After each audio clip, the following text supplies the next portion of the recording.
Bibigay ko naman tong message na to for the information of everyone. So, ang hindi pa, wala pang mga gaffer dyan, ang gustong magkakaroon ng magandang gaffer, so mayroon akong i-recommend sa inyo na magandang gaffer na parang kasing bagsik natin sa pagbibigay ng, sa paglalagay ng gaff sa manok panabong.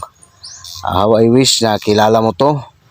Kung mayroon kayong mga, kung hindi kayo convincing sa mga ano mo, sa gaffer mo, super bakbak ang manok mo tapos natatalo pa,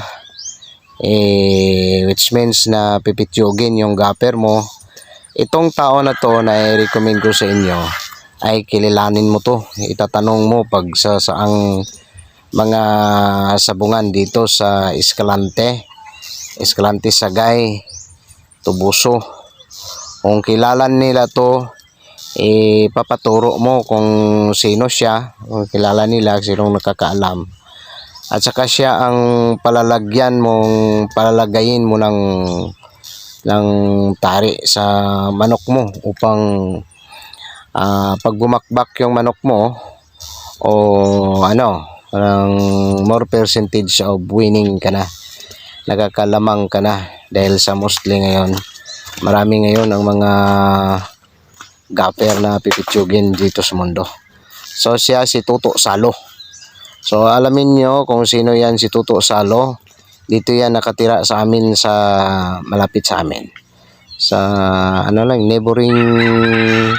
neighboring barangay lang, nandyan sa nakatira sa Udtungan yan, Udtungan. So pag mayroon kayong manok na ipapa-prepare, siya rin ang nag-prepare niyan sa manok mo. So diyan kayo pumunta.